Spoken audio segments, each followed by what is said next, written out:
Good evening. It is a great delight for me to introduce our guest speaker tonight, Jennifer Hosten.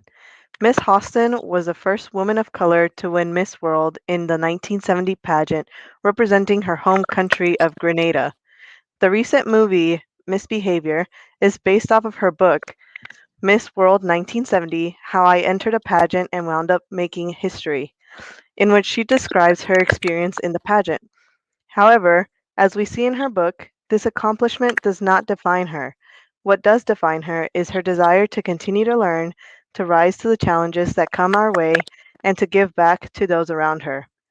An accomplished diplomat, businesswoman, and writer, among much more, Miss Hosten's achievements are nothing short of remarkable. We are excited to hear her speak to us tonight. Please welcome Jennifer Hosten. Hello, Patty. Nice to be here with you. Nice to be here. I'm so excited to be talking to you. The first question that I have for this evening is in the movie Misbehavior, we learned that Sally Alexander is a member of the women's liberation movement, which led a protest at the Miss World 1970 pageant. Because of this, your characters begin in a sort of contradiction. When your character tells her, you know, there will be little girls watching tonight who'll see themselves differently because I won, Sally seems to have a moment of clarity.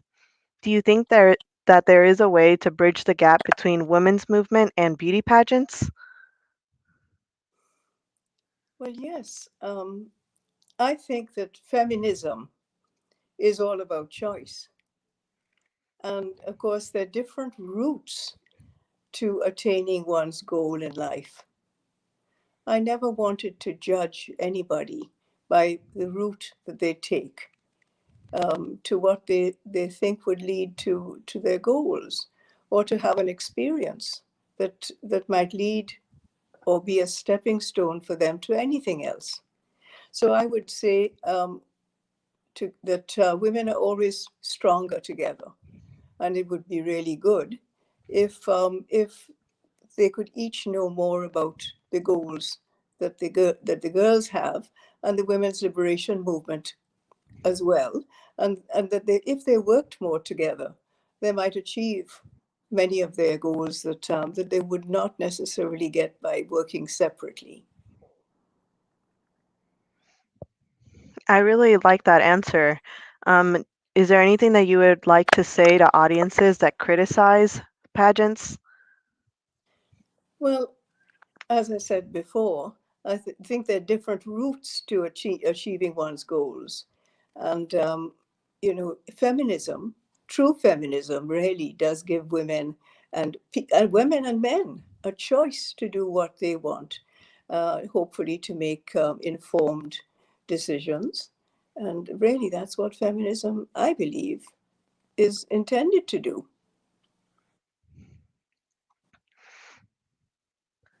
I don't know So if that answers your question, Patty.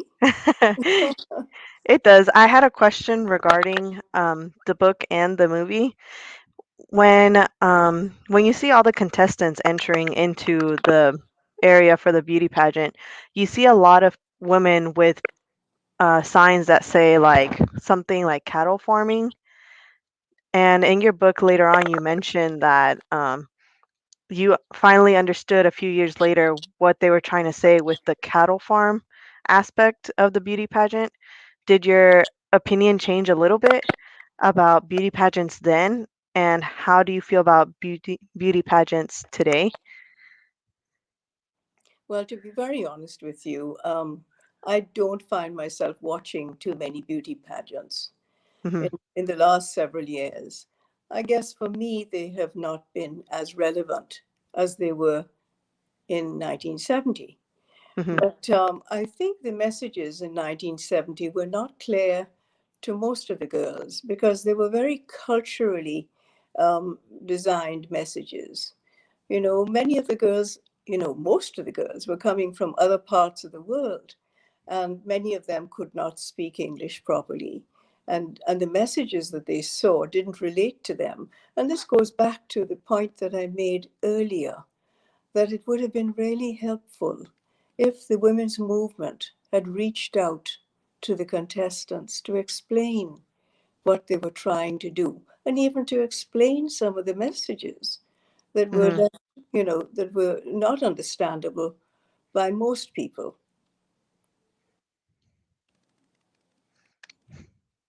I do think that would have been helpful too at that period of time. The next question I have is beauty pageants have maintained their eminence, and in 2019, we saw five incredible women of color win prominent beauty pageants. As the future of pageants has continued, are there any changes you have observed that you think set them apart of pageants from the past? Is there anything you would like to see change about these pageants? Well, I think we've seen a lot of change, and I have to give credit to the women's movement for influencing some of the changes. I don't think the bathing suit section is as important as it used to be. There's much more emphasis now on personality and channeling and providing an opportunity for women to go on to other careers. And social issues are more important. So things like public speaking and all of this are some of the useful things that contestants get out of it, as well as the opportunities to travel and to make some money Hmm. and so on. But as I said earlier, I because there are so many opportunities open for women today, uh, beauty contests are not as appealing as they used to be, and with good justification, because women don't necessarily have to go that route. In 1970, there were very few opportunities for women I can Hmm. think of. I would have been able to count them on my hand, really. One of the things so I appreciate seeing them, focus more on things like public speaking and opportunities for women to really seek other careers, and many women do. The other thing is that they are now seeming to appreciate different cultures, and the fact that beauty is something that differs, culture to culture, and an appreciation of what a culture is and what it means, um, and that beauty is not just physical. It's a combination. It's a package. It's what people can contribute by themselves, talent and all sorts of things. So those are some of the things I think that have improved over time, and I think that those are all good things. In your book, you mentioned that they did broadcast your body's measurements to everybody at the pageant and everybody watching. Do you have any particular feelings about that now, looking back into 1970? Well, Patty, it was I have to say, it was a sexist type of show in Hmm. 1960. I mean, we need to be quite frank about that. The whole business about turning around to be judged from all different sides was something even then was uncomfortable. And I never had to do that when I entered the Miss Grenada contest. So Oh. going into London and finding that that was something that the Miss World contestants did was strange to me then. Hmm. Is there or was there any other difference between the Grenada pageant versus the Miss World pageant? Patty, I'm going to have to take some water. Oh, all good. No worries.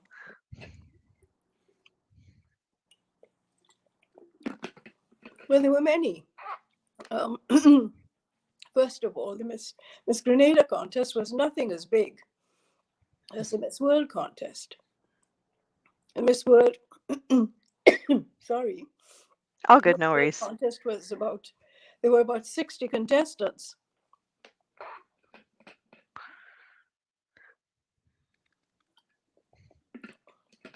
There were about 60 contestants. And so it was, um, it was much bigger scale, much, much bigger.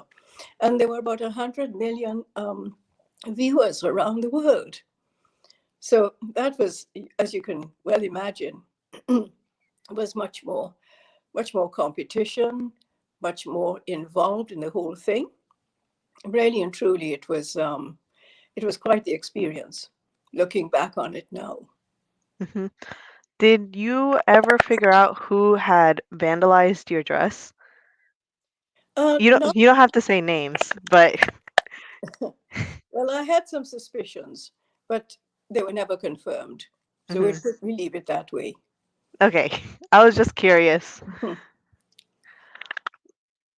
The next question that I have is, we know from your book your life extended outside of pageants. Can you speak about other ways you helped women in your career? Well, Patty, when I became a diplomat in Canada, Hmm. one of the first things that I was invited to do was to visit the Northwest Territories in Canada. And at the time, there were no facilities for women.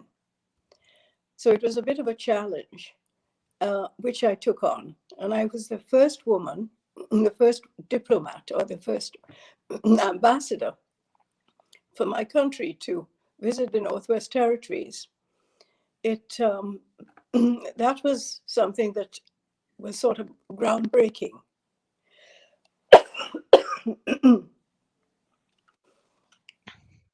Can you hold on a minute? Oh, yeah. A minute.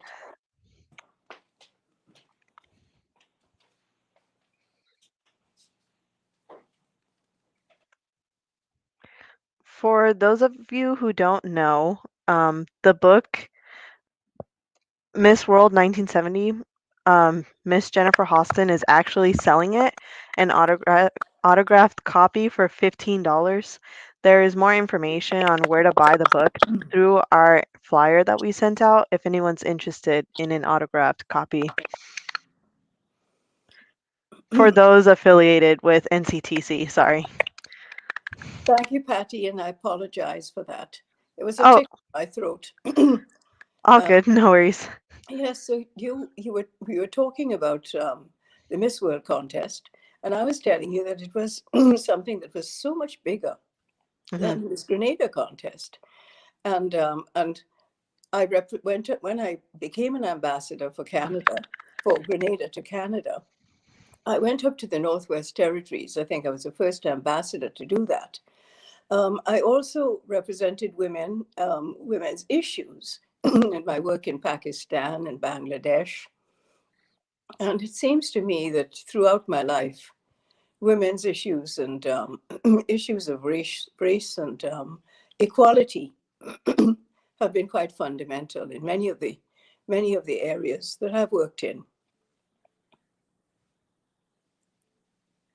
So it's interesting because I didn't necessarily start off working in those fields, but out of interest and and my travels, and I think the fact that there was such a need, and this was identified, I would say, in part by my Miss World experience as well.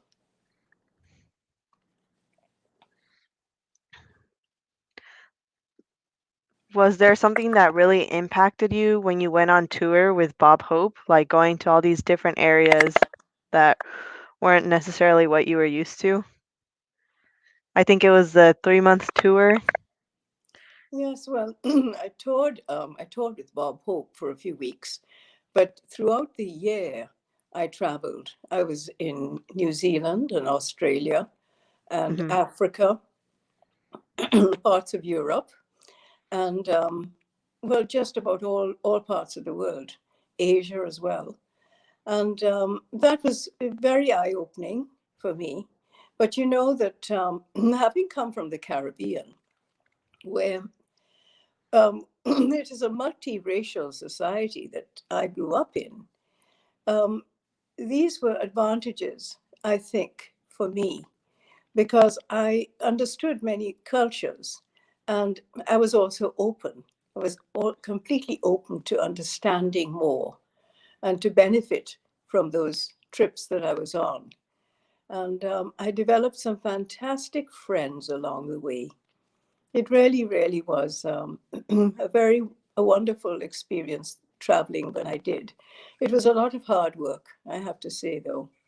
At the end of it, I was really quite glad it had come to an end and happy to go on to other things, you know? Hmm. Understandable. The next question listed is throughout your professional and personal life, you have had the opportunity to travel and experience different cultures. Is there something that you learned from a particular culture that you received inspiration from? Well, I would say that all cultures have very rich, very rich things to take from them. But I think that when I lived in Bangladesh, I could appreciate a very poor country and the resilience of the women and the people there.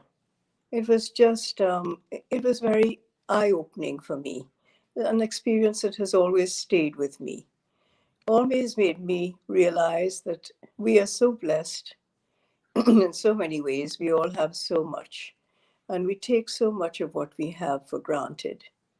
And when you travel to some of those countries and you realize that many people are quite happy with very little, that's part of the lesson of travel, I find, and part of the learning that you take away from that experience.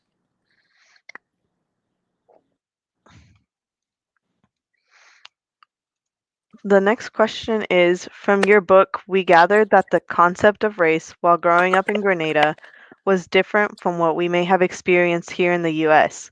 You stated that Grenadians at the time were more class conscious than color conscious, and your family had taught you that some of the darkest people in Grenada were some of the most respected. When do you think you began to be more conscious about the color of your skin, and did that in any way change the way you behaved around others? Well, Patty, quite honestly, I never thought about skin color much until I got to Miss World. It was never an issue in the islands. We all accepted who we were. We were all mixed. Most people there are mixed. It was only when we got to Miss World and I realized the disparity, and I realized the fact that the media was much more focused on promoting and taking pictures of the girls from the European countries. And then I realized, of course, that the anti-apartheid issue was a big one, and um, and so forth, and of course the open racism in the media, which which in 1970 was very noticeable, especially when I won. And the newspaper articles the next day what they were focused on was the fact that I was black, and instead of the fact that I had come from one of the smallest countries and anything else but that. But what is actually ironic, you asked me about skin color, is that, as you may have read in the book, I I got a really deep tan before I went to Miss World. And I I did did that, read that. yeah, and I did that deliberately. I did Mhm. it deliberately because I had a white bathing suit, and the contrast with my brown skin and the white bathing suit was going to be much more effective. Mhm. So I didn't want to have a whiter skin. I really wanted to have a darker skin. So when you talk about skin color, as I say, I was comfortable with who I was. It was only when I won and I realized that that was the focus, then I realized that I didn't have the problem. The media did. The perception was that, anyone else might have had that problem. I didn't see it as a problem for me. I remember reading that and like I accepted it now, but I could already tell what the issue was gonna be in the next week, like following the book. Um, just because you were the first person to win Miss World in 1970. And there was also a some quotes that I saw in the book. I'm trying to find them real quick that I read where there's just people criticizing that you won, even though there was multiple times where someone from Britain had won with multiple British people on the judging panel and they were never questioned. So did that make you feel any particular way back in 1970? Well, as I say, it was sad, and it was disappointing. But it was clearly an issue of race, which was very clear then. And, and I think this was explained. It was explained, and I realized it as intelligent enough to be able to read through the media and listen to what had happened in the past. So I knew that this was something that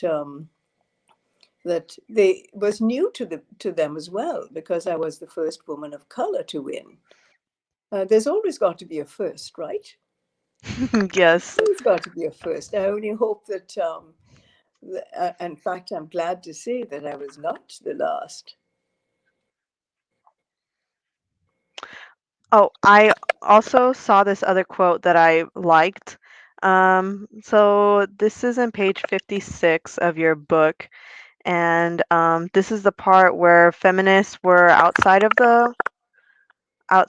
the event, and they said they had signs that said "You poor cows," and then they also singled you out and to make a comment, and your comment was, "I'm looking for the ideal man to marry," as though it were one of the as though it were the sum of my ambitions and evidence that I was backward and oppressed.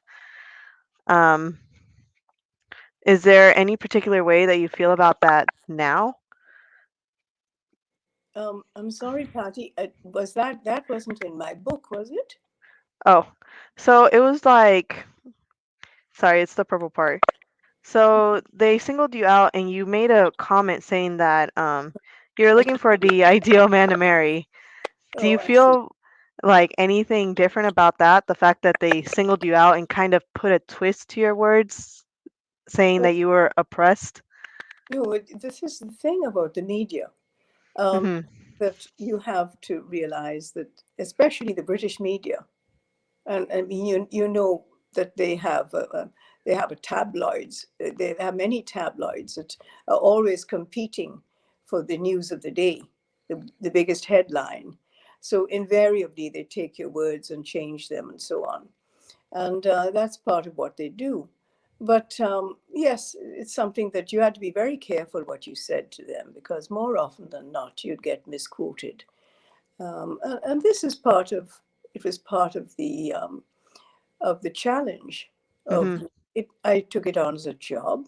I looked at it as going to be 1 year of my life that I would be traveling, and that I had an opportunity to make some money, and to be a good role model, not just for women, but for women of color in particular. I realized by talking with so many people that my win had meant so much to little girls in particular, that it was something that I had to keep in mind, that they would see me as a role model, and see that my representation meant a lot for them. Did you know that you went viral on Twitter for Black History Month? Did you see those tweets? No, I didn't. Oh, um, I I'll didn't. try to see if I can find it, but I think I can. There was this picture of when you won the Miss World competition that was actually circulating around the internet on Twitter. Let me see. Oh, I found it. Or I didn't find the post that went viral, but this is what they showed. Okay. I know Yeah. that picture. Yes, Uh-huh. I know So, that picture. so Yes. you had no clue? No, I didn't know that. Yeah, like when you actually went viral, that's when I first started reading up on you. And then it was later on that I found out that we were actually going to be talking to each other. Yes. Well, when Shannon contacted me, I was Hmm. very happy to say yes. And she told me that this would happen or should happen before you go on your March break. You Hmm. know, this COVID has been such a challenge for so many people. But it's quite the experience. When you think about it, we will probably all look back on this period of of our lives and, you know, try to remember. It's good if we could keep a diary or something. What did we do in these times? You'll want to share this with your children and your grandchildren. What did you do at that time? You were at university, and I will say that I spoke with Patty. That was one of the many things that we did. I'm excited to write that on my diary. The next question that I have is, in your book, you mentioned that in the early 1990s, you led an anti-racism campaign for the Canadian government. If you were to run an anti-racism campaign today in 2021, do you think it would look similar? Well, in 2021, you have this social social media. Hmm. We didn't have that in 19s in that time. So starting again. Sorry about that. All good, no worries. So we can I go again? Would you like to do a commercial? Do a commercial. Commercial break. Jennifer Hosten actually has, oh, it's not her movie, but there's a movie called Misbehaviour that you can rent on YouTube if anybody's interested in watching it. I watched the movie over the weekend and it's actually really, really good. It's also on Amazon. The movie follows Sally Alexander, which is um, kind of a leader in the women's liberation movement that was happening in Britain. And it also follows Jennifer Hosten as soon as she arrived at the Miss World competition back in 1970 and kind of how the two views collided at that event. The movie, I think, is an hour and a half, and it's actually very entertaining if anyone would like to watch it. And the book is also available for people to purchase on Amazon and Barnes& and Noble too if you order online. So it looks like, and the movie's name is Misbehavior.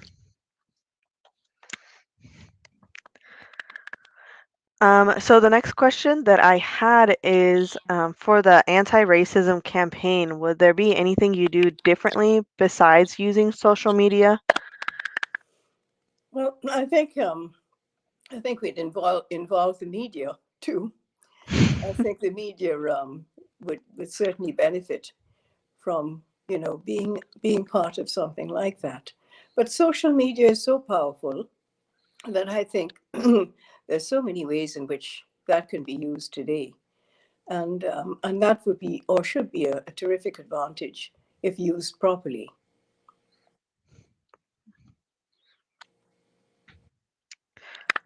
The next question I have is, throughout the movie Misbehavior, as well as in your book, an underlying theme seems to be the idea of leaving behind a legacy and how you want people to remember you. Aside from winning Miss World 1970, what do you hope to be remembered for? Hmm. Well, I've broken some barriers and hopefully have been somewhat of a role model. I hope a good one. Um, but the other thing is that I continue to take on challenges, you know, and as you said earlier, and I've said it many times, I didn't want to be defined as just a former Miss World. So I constantly challenged myself to do other things that interested me, quite frankly, and many of them led to other things too. So I've led a very full life. I've had all sorts of experiences, and I think that hopefully I have made it easier in the final analysis for others to follow me in some of the ways in which I have been involved. So I want to say that there was a documentary about you from BBC. Was it a documentary or an article? A documentary. I think Okay. it was on last night on television in BBC Two in London, England. I didn't check my emails till this morning, and I regret that because it was on yesterday for International Women's Day. Yes, Did that documentary speak more about what you did after Miss World? yes, I think it did. What were some key things Yes. that you would like people watching this today to know about you? Well, I went on to be an ambassador. I did a master's degree in political science and international relations. I worked for the government of Canada and worked in some really interesting places. I worked in Pakistan and Bangladesh and India. Um, I have also been a psychotherapist. That's the last profession that in the past 10 years, I've been a psychotherapist. I went back to school in my early 60s and did a master's degree in psychology and then became a counselor. But before that, I also built a little hotel on the island of Grenada, and I ran the hotel. I did a hotel with a bar and restaurant, and I did that for 10 years. Wow. I sold it about 2.5 years ago. And so I'm now, I would say, semi retired. But I try to keep myself busy. I do things with my grandchildren. I have 5 grandchildren. Oh. Yes, I have two granddaughters. They live in Western Canada, so I don't see them quite as often as I'd like to. One is 15, one is 14. Then my daughter has 3 boys, 11, 9, and 6. And of course, I try to spend as much time with them as I can. When COVID is not an issue for us, I have volunteered at the local hospital here, where I do some informal counseling and and I do some writing as well when time allows. So I keep myself fairly busy and volunteer whenever I can as well. So one thing I did see in the movie that I kind of didn't like was that when it was showing like how the people that participated in Miss World 1970, how they are now, and like when it was your part, it said that you actually never went on to be in broadcasting, but it didn't mention everything that you did afterwards. Yes, that's true. So That's I saw that and I was like, why would they do that? Like there's just so much that you've done. yes. Well, that, Patty, is the reason I wrote the book. Okay. I wrote the book because I had done so much since Mhm. the world, and it was actually, as you can tell, Miss World was just a very small part of my life, Yes, that is true. a very small part of my life, and I didn't fall off a cliff or something when I won Miss World. It wasn't the end of my life. So I did want to share um, some of the experiences I had because I think that the rest of my life has been actually probably more interesting even than the Miss World experience.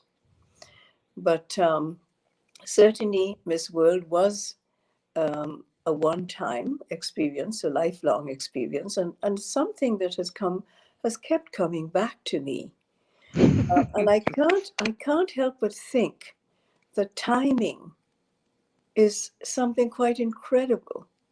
That 1970, the year that I took part in Miss World, turned out to be such an eventful year with the women's movement, the anti apartheid movement, um, and so forth.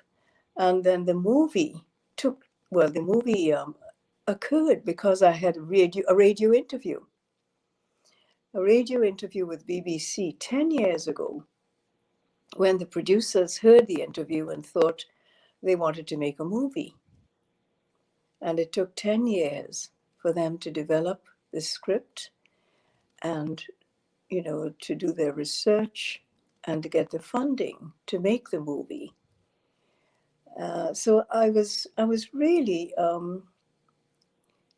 it was something quite interesting to me to look back on all of that, how that all occurred, and how 1970 was so eventful. Mhm. And this is why I talk about timing. And the movie came out just as the Black Lives Matter incident or incidents Mhm. became very relevant. Mhm. And so the movie came out at a time when the Me Too movement was just shortly before that as well. And it touches on all of these things. But what I thought was interesting about the movie, I don't know if you agree with me on this, is that it was able to show different sides of some of these issues. The women's movement, feminism from a man's perspective, from an age perspective, from a young child's perspective, and this is why I think the movie is particularly interesting, and and I think that has to do with the fact that the script writers, the director, and the publisher, and the producers of the movie were all women, and the director. And the director, Philippa Lowthorpe, was very clever. I Mhm. think how she showed the effect of some of the antics, in the expressions of the women. The camera was directed to the participants in this world, so that you could see when people were feeling uncomfortable, having to turn around, for instance. Mhm. I thought that she really was very clever doing that. And I was so pleased with the actress Gugu Mbatha Raw, who played my part, because Gugu was phenomenal.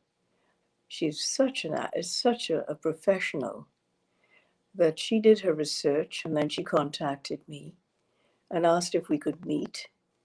And we went to Grenada together. Well, I met her in Grenada. That's cool.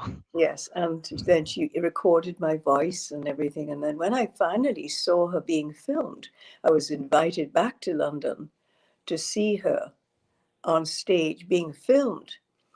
And it brought tears to my eyes, Oh. because to me, um, the only person that could have played me better would have been me. She was so realistic in that part. She even got Mhm. my accent perfectly.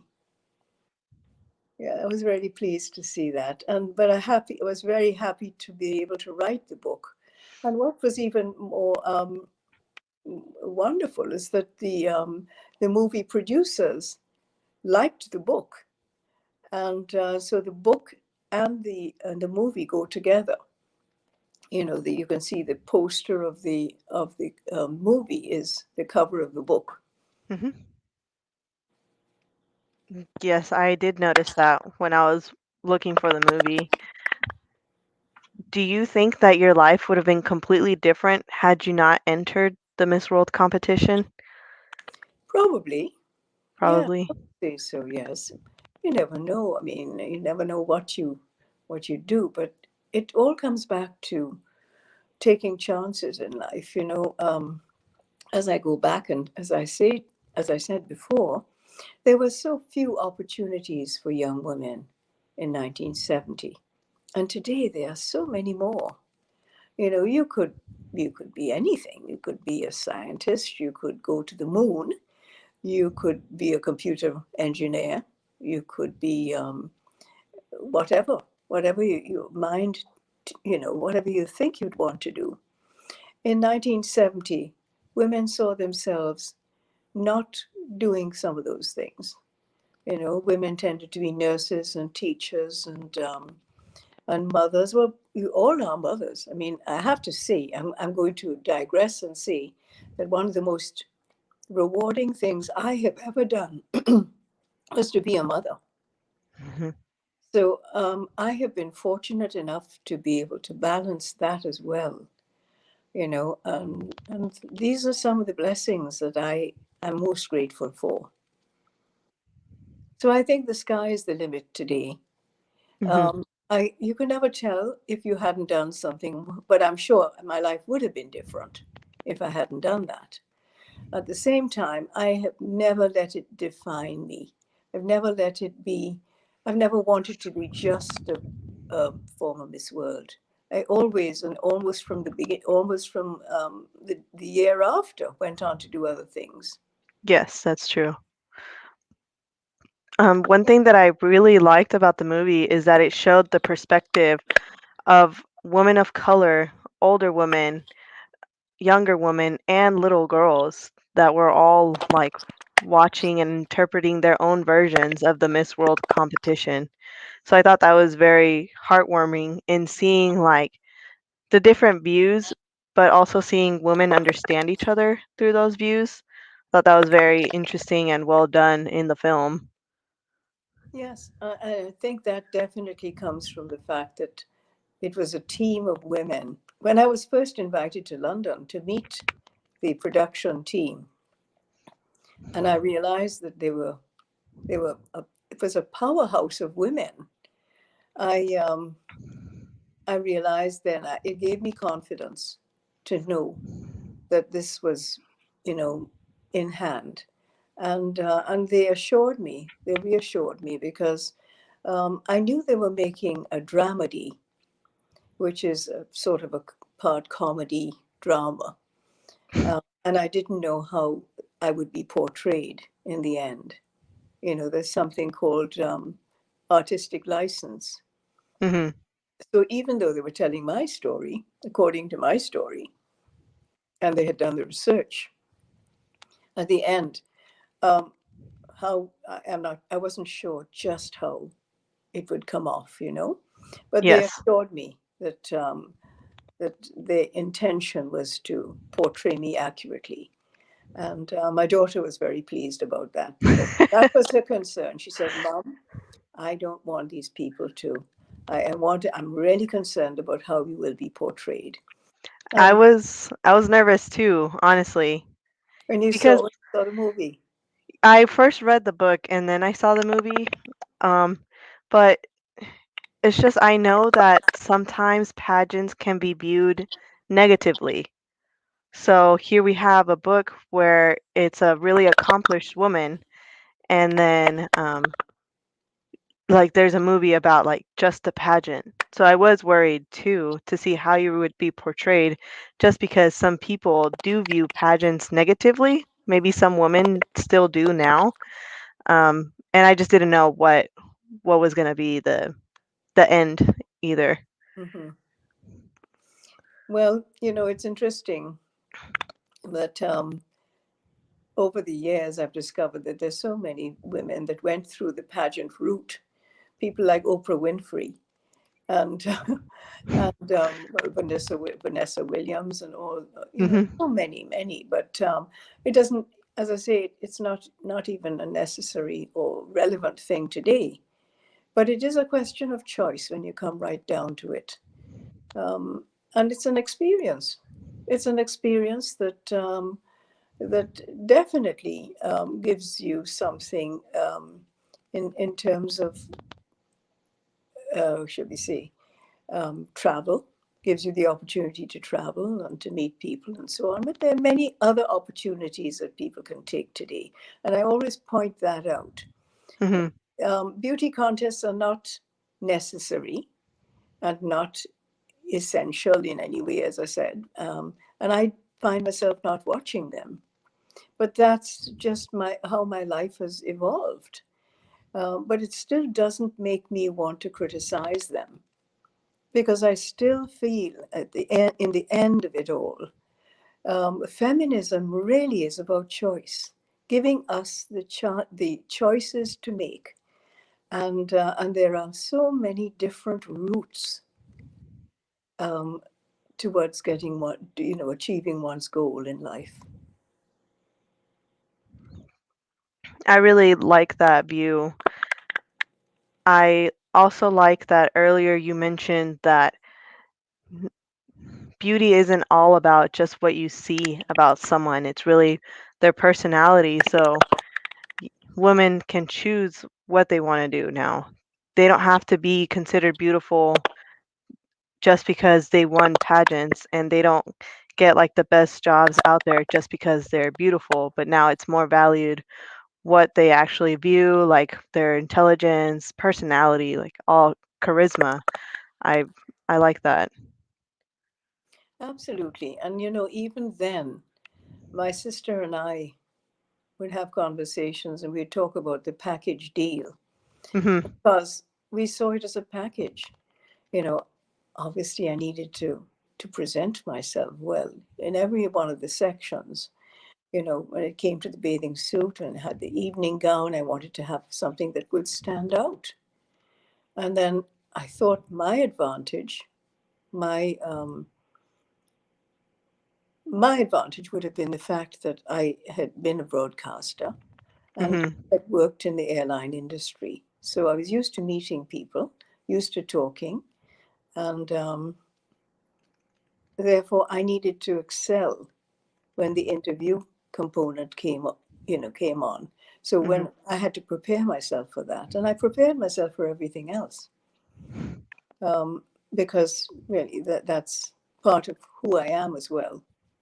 But in the end, if I had stumbled on the stage, if I had fallen flat somewhere, I mean, I had to be so careful not to do those things, and so it's also a chance you take, and it's also a gamble, and that's life as well. I've taken a few risks in my life. They're usually calculated risks because I think we should. I've always, I didn't start off as being a confident person, I have to tell you, Patty, but I took advantage of opportunities which would help me become more confident. And I think so. I think that some of these things do have that effect eventually, of taking you out of yourself. Taking you out of yourself and enabling you to see and think of other people, which enables you to be more natural. Does that make sense to you? Yes, it does make sense.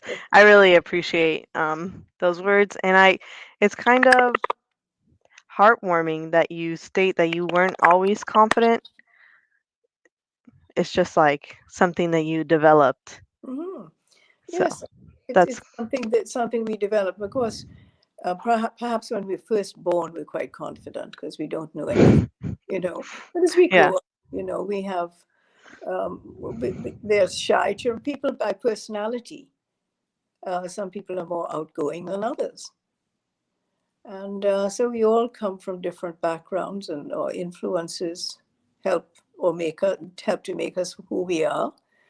But I think that growing up in the Caribbean um, has been an advantage. Growing up in a family that was supportive and allowed me to make mistakes, and learn for myself, and encourage me to try things.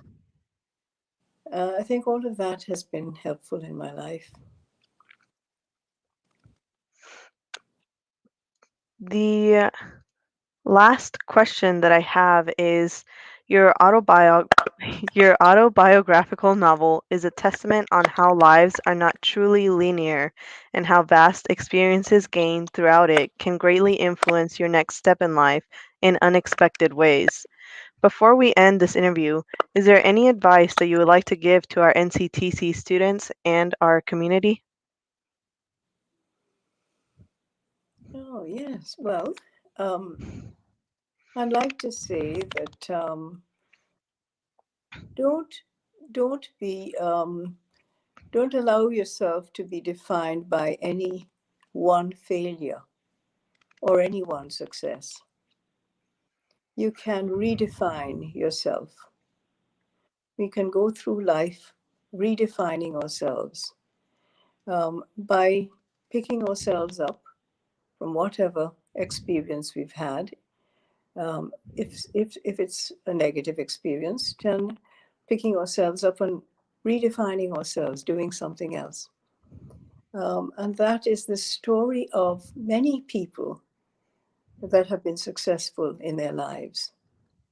And I think right now, um, if I may be so bold to speak of the current president of the United States, I think he entered. He was in politics for many years and probably tried to be president at least 3 times, and he wasn't successful the first couple of times. Here he is today as president, and there are so many examples of people who are not necessarily successful in the first time or the first thing that they do. But if they're determined enough and they prepare themselves enough, they can be successful. And that's not just for people in politics. I think that works. That works, across professions and also in life. That determination to overcome things and by faith, Mhm. to see yourself as doing something a little bit more than yourself, so that we can truly be useful. And I had one last personal question. Would you pass down the dress to like one of your daughters? Or does it still fit? Oh gosh, well, I don't know. I haven't put it on. I know that it fit Gugu, and Gugu is smaller than I am, so it probably wouldn't fit me exactly. But I'm not, let's see. Yeah, I'm a few pounds, certainly I'm a few pounds bigger than I used to be. But I would be happy to hand it down to my granddaughters. But for Oh. some reason, I don't think they are interested in doing anything like that. But if they were, I have the dress well preserved, Patty.